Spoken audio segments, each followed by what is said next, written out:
Sejam todas bem-vindas, sejam todos bem-vindos ao canal Evangelho do Reino, Entendes Tu o que lês? Estamos lendo as cartas de João e hoje vamos ler a segunda carta.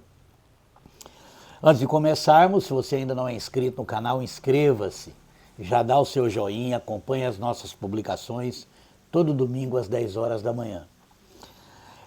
Essa segunda carta, que tem apenas um capítulo, né? Ela se apresenta, João se apresenta, né, como a tradição acredita ter sido o próprio João que escreveu, e se não foi ele, foi alguém que o representava, e representava sua visão com respeito ao Evangelho. Ele aqui se apresenta como o presbítero, um ancião. Ele não se apresenta como o próprio João, provavelmente porque essa carta deve ter sido escrita num período de perseguição e daí ele usar esse pseudônimo. Vamos ler. O presbítero, a senhora eleita e seus filhos, aos quais amo na verdade. E não somente eu, mas também todos os que têm conhecido a verdade. Por amor da verdade que está em nós, e para sempre estará conosco. Graça, misericórdia e paz da parte de Deus Pai e do Senhor Jesus Cristo, o Filho do Pai, seja convosco na verdade e amor. Essa senhora eleita tanto pode ser uma senhora cristã, uma mulher cristã, provavelmente que reunia cristãos na sua casa, ou que tinha alguma função, algum papel de liderança, como pode ser também, assim como João se apresenta como o ancião, o presbítero, pode ser também um termo se referindo à própria igreja, né?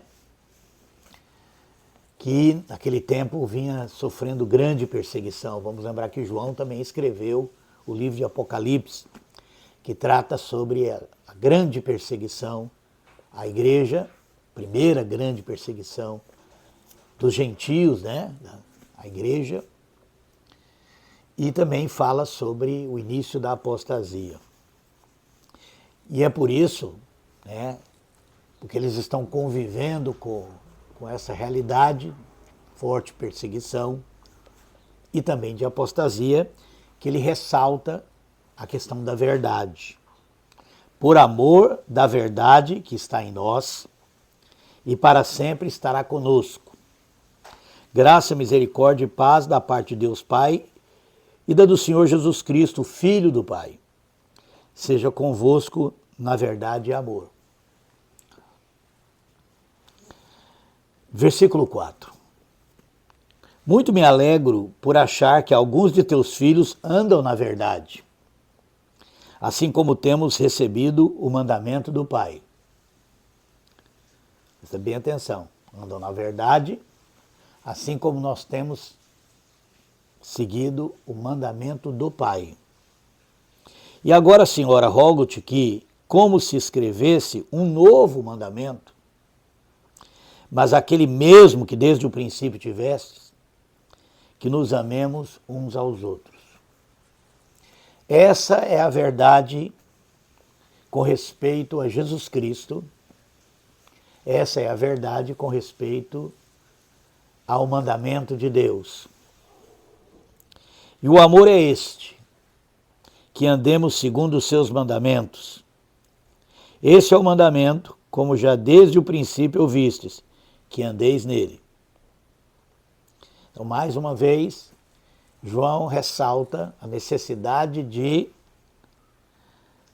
guardarmos, andarmos segundo os seus mandamentos. Aquilo que Jesus ensinou. Afinal de contas, João, desde o seu evangelho, vem dizendo que Jesus é o Filho de Deus, que Jesus saiu do Pai. E ele só é o Filho de Deus porque saiu do Pai. E se tornou homem. E veio nos revelar tanto o Pai como o seu mandamento.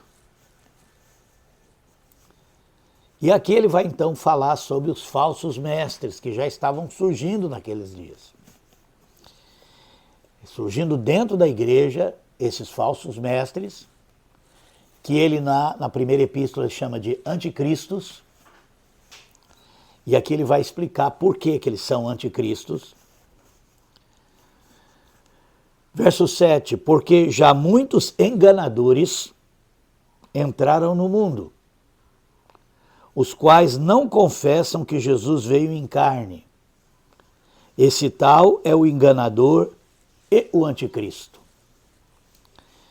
Durante muito tempo, e existem muitos que ainda pensam assim, esse texto está se referindo ao gnosticismo e ele está se restringindo a uma questão teológica ou uma questão doutrinária de ensino que esse grupo dos gnósticos tinham.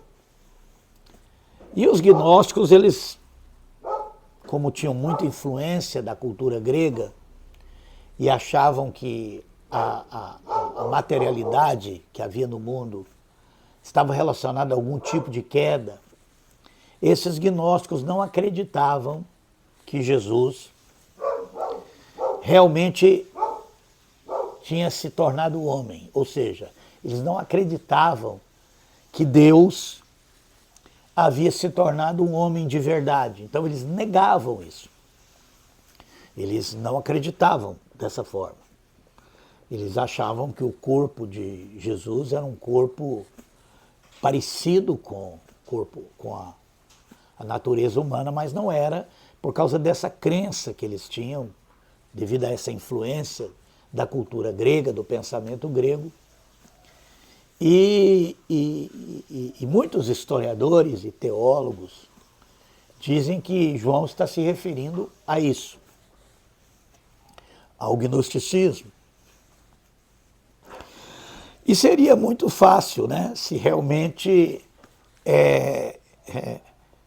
seria até uma questão muito simplista, se todas as coisas se resolvessem da forma doutrinária, né? Então, quem tem a doutrina e a explicação certa seria a igreja, e quem tem a doutrina e explicação, entendimento e explicação, que não bate com o que a igreja tem, é a heresia. Mas eu quero te dizer que João não está se referindo, está se restringindo, né, ao aspecto doutrinário da coisa, ao entendimento, à explicação que se dá com respeito à encarnação. Quando ele diz, porque muitos enganadores entraram no mundo, os quais não confessam que Jesus Cristo veio em carne, esse é o enganador e o anticristo, esse não confessam que Jesus veio em carne, ele vai explicar o que ele está se referindo. Olhai por vós mesmos para que não percamos o que temos ganho. Antes recebamos o inteiro galardão, a inteira recompensa. Todo aquele que prevarica e não persevera na doutrina de Cristo não tem a Deus. Todo aquele que não persevera na doutrina de Cristo, e eu acho interessante que ele não fala nas doutrinas, ele fala na doutrina de Cristo, não tem a Deus. Quem persevera na doutrina de Cristo, esse tem tanto o Pai como ao Filho. Se alguém vem ter convosco e não traz essa doutrina, não o recebais em casa, nem tampouco o saudeis. Porque quem o saúda tem parte nas suas más obras. Tenho muito que escrever-vos, não quis fazê-lo com papel e tinta, mas espero que ir ter convosco e falar face a face para que o nosso gozo seja completo. Saúdam-te os filhos de tua irmã e eleita também. Esse é um outro argumento que reforça a ideia, né, de que essa carta está sendo endereçada à igreja, em forte perseguição, que ele chama da senhora eleita, porque aqui ele termina: saúda os filhos da tua irmã eleita. Amém. Mas vamos voltar à ideia dessa doutrina de Cristo. E de por que eu acredito que João não está se referindo a uma doutrina de cunho teológica, a uma questão de explicação ou interpretação do que seria a encarnação, né? Conforme os cristãos acreditavam, que de fato Jesus saiu do Pai, ele estava no Pai, ele subsistia antes como Pai, Pai da eternidade, como falou Isaías, e ele, num dado momento, sai do Pai, primeiro para criar todas as coisas, de uma forma espiritual, né? O Espírito de Deus, a palavra, o Verbo, que estava com Deus, mas que era Deus, porque os cristãos acreditavam que há um único Deus. E Jesus saiu desse Deus e se tornou homem de verdade. Para isso tem vários textos no Novo Testamento, inclusive em Lucas, que é o que explica de forma mais clara como se deu, né? A concepção de Jesus, a encarnação de Jesus. Como ele se torna um homem, um ser humano de verdade. Não, como muitos acreditam, um Deus que, uma segunda pessoa, né, da divindade, essa ideia de que Deus sejam três pessoas coeternas, né, que sempre existiram como tal na eternidade, e a segunda pessoa teria assumido uma natureza humana e que então teria duas naturezas e coisa assim. Isso também, para mim, não tem nenhum fundamento no que as Escrituras ensinam.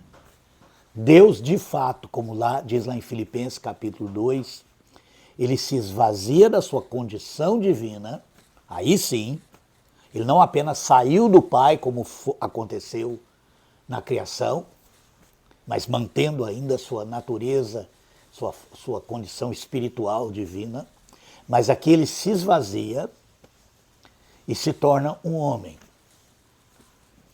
E sendo realmente um Deus homem. E muitas pessoas podem dizer, mas então como ele fazia milagres, andava sobre as águas, transformava água em vinho, ressuscitava a morte? Porque o Espírito de Deus estava nele, era o Pai. A Bíblia diz que era o Pai que fazia essas obras, porque o Pai estava nele. Esse texto é muito claro lá no batismo de João, quando o Espírito de Deus desce sobre ele. E era por intermédio dessa presença do Pai, na forma do Espírito, ali nele, que ele fazia os milagres, mas era um ser humano, um homem. Ele havia se tornado um homem.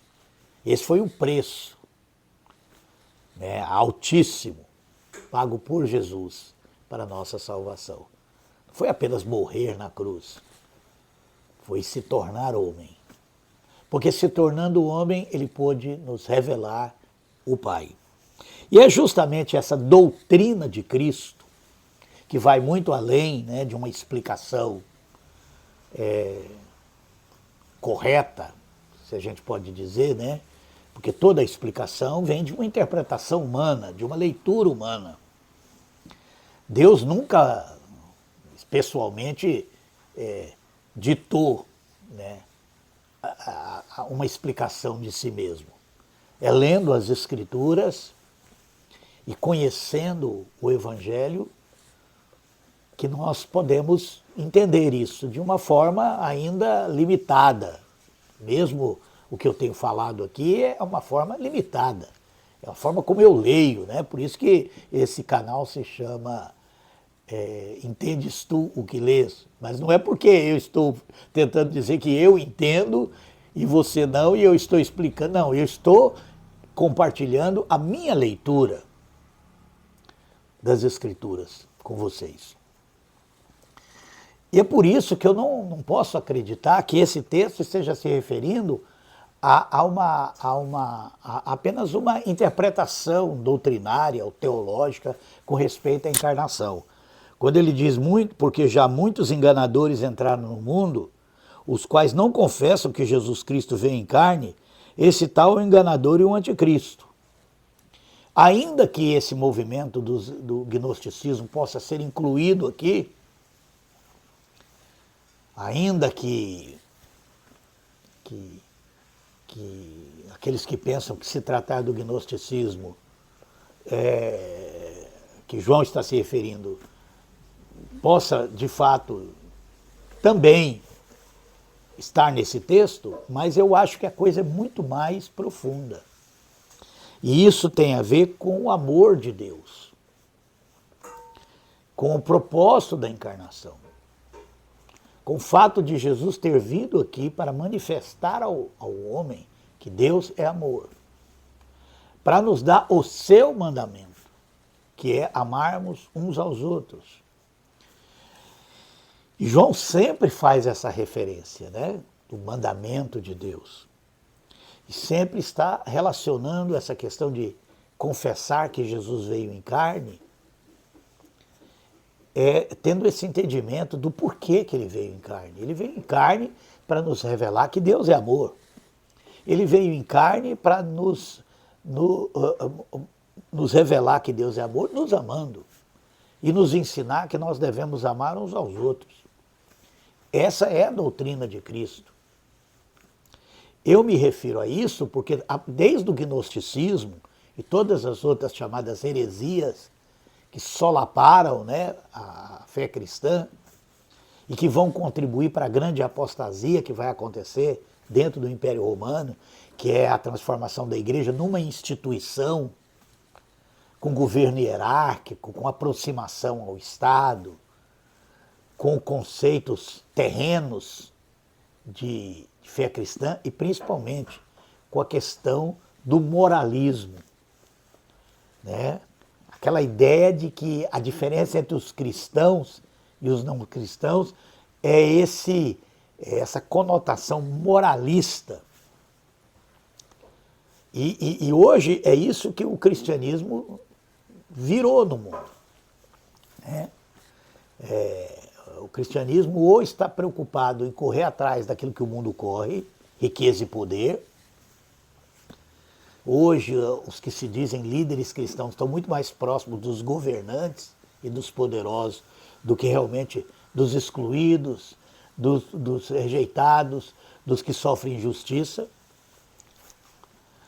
E quando o cristianismo faz isso, ele se torna o anticristo, porque ele nega que Jesus veio em carne, ele nega de forma prática, de forma vivencial. Por isso que não basta uma pessoa dizer, não, eu creio que Jesus veio em carne, eu creio que Jesus se tornou homem, que ele é Deus, se tornou homem. Isso não faz de alguém cristão. Acreditar numa doutrina, acreditar num ensino, acreditar numa interpretação teológica que pode ser correta ou não, não é isso que João está se referindo. Lembra que o grande embate que Jesus teve com escribas e fariseus era o fato deles estarem presos à letra da lei.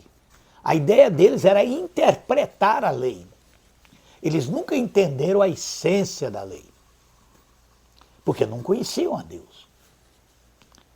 E Jesus veio nos revelar que Deus é amor. Portanto, nós devemos amar uns aos outros.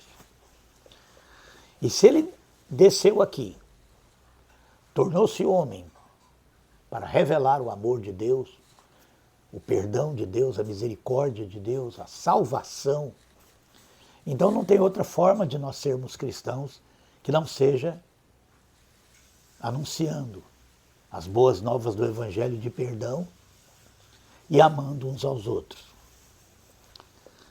Então, o próprio gnosticismo já começava a dar muito mais importância a uma questão intelectual, a uma questão interpretativa e também a uma questão moral, né?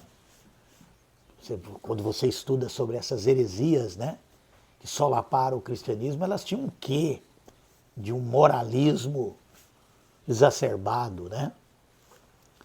Como se a vida cristã fosse uma questão de vivermos afastados dos pecadores, e vivermos de forma superior, de forma moralmente elevada, quando na verdade Jesus não veio aqui e não viveu entre nós.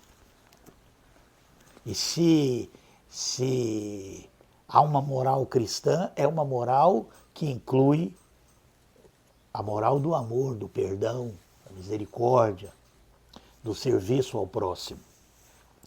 Então eu acredito, sem sombra de dúvida, que João, ao escrever aqui essa senhora eleita, essa parte da igreja, e até ele por isso ele fala que muito me alegro por achar que alguns de teus filhos andam na verdade.